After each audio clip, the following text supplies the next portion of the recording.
Okay.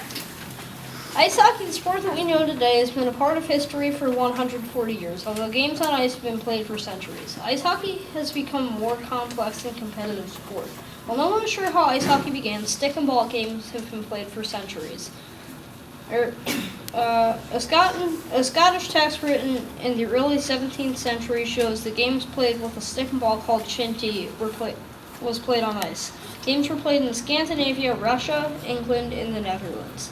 Historians agree that the first modern forms of hockey games were played in Canada during the 1850s. The first rules in ice hockey to be considered standardized were used in the mid-1800s. These rules, written by students at McGill University in Montreal, were published in the Montreal Gazette. Using these rules, hockey leagues began to form. Lord Stanley, the British-born Governor-General, loved ice hockey. In 1893, he donated a large silver cup to be presented to Canada's amateur champions. This cup, known as the Stanley Cup, is still hockey's highest honor today. Ice hockey teams from Canada and the United States first played in 1899. In the beginning of 1912, the National Hockey Association, composed of 4 teams, was formed. The NHA was replaced by the National Hockey League in 1917. From 1942 to 1967, the NHL had 6 teams: the Toronto Maple Leafs, Chicago Blackhawks, New York Rangers, Detroit Red Wings, Montreal Canadiens, and the Boston Bruins. There are currently 30 NHL teams, with 23 teams in the United States and 7 in Canada. The Stanley Cup, the oldest professional sports trophy in North America, is still awarded to the league champion each year. A new team based in Las Vegas will become the 31st NHL team in 2017. The sport of ice hockey has specific requirements for rink size, equipment, and the rules of the game. The standard size of an ice hockey rink is 200 feet long and 85 feet wide with rounded corners. Bordering the ice are the boards, which are usually made of fiberglass. Acrylic glass extends up above the boards. The center line and the red face-off spots mark places on the ice where the referee drops the puck for the face-off. A red goal line near the ends of the rink are in front of each net. 2 blue lines separate the area between the goal lines.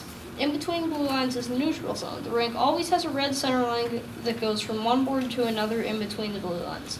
Most ice hockey rinks have a player's bench, which is where the players rest, and a penalty box. The players must stay in the penalty box for a short period of time if the referee determines that they have broken the rule. In ice hockey, the starting lineup is made of 3 centermen, 2 defensemen, and the goaltender. The goalie is the team's last defense. The job of the 3 centermen is to score goals and also protect the team's goal. The centers usually lead their team on attack and take the face-offs. Finally, the defensemen have the job of protecting the defensive zone and keeping the opposite team from scoring. Ice hockey players must have skates, a stick, and a puck. Hockey skates have shoes made of nylon, plastic, and leather that are designed for support and protection. Below the shoes are the blades, which are made of steel and are curved on the bottom. Players use an L-shaped stick. The shaft cannot be any longer than 55 inches for a skater. The skater's stick blade can be no longer than 12.5 inches long and 3 inches wide. The goalie's shaft is longer, up to 63 inches. Players wear knee-length pants, long socks, and a jersey.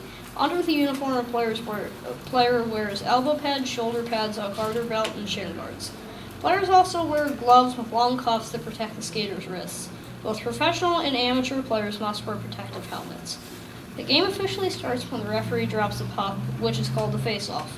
All players are positioned on their team's defensive side before the face-off happens. In a hockey game, 3 periods are played, and each period is 20 minutes long. If the score is tied and the 3rd period ends, then the game goes into overtime. If nobody scores in overtime, the game goes into a shootout during which one team will eventually score more points than win. Wayne Douglas Gretzky is often named as the greatest hockey player of all time. In 1961, Gretzky was born in Brantford, Ontario, Canada. He began skating when he was only 2 years old. Gretzky would spend hours upon hours practicing skating, shooting, and passing. Gretzky was so talented that people called him the Great One. Every winter, Gretzky's father would flood the backyard so he would have an ice rink. When Gretzky was still a teen, he had a big impact in Canada. He was selected 3rd in the 1977 Ontario Major Junior Hockey League draft for the Midget team. Gretzky was eager to join the National Hockey League, but the rules would not allow it.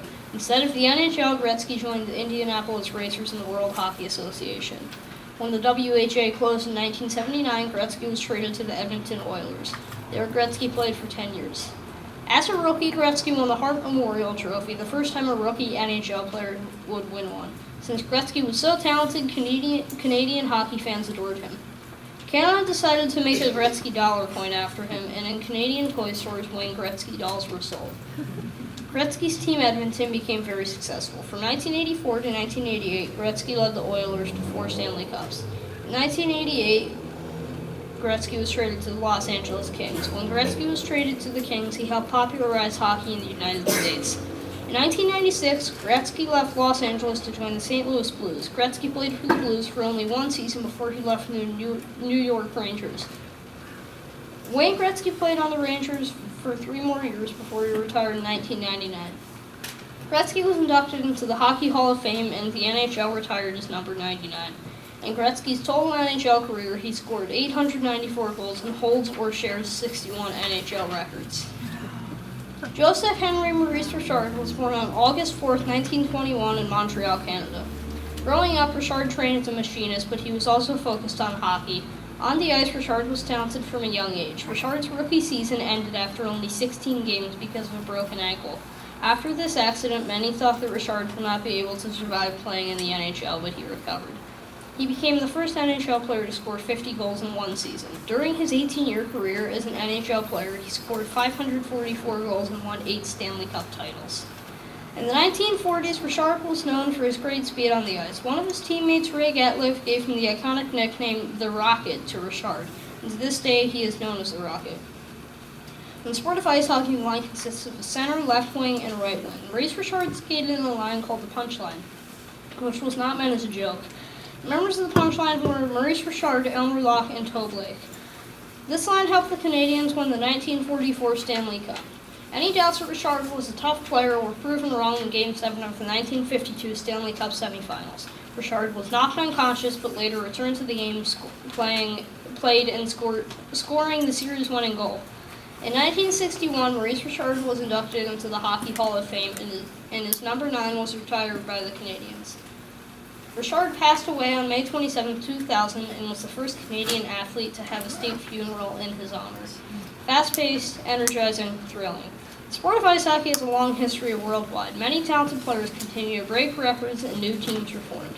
Players and game strategy and equipment have evolved over time to make hockey the popular sport that it is today. I've been playing ice hockey for almost a year, and my current team is the Lancaster Firebirds. My research taught me a lot about different players and how the game works. Thank you.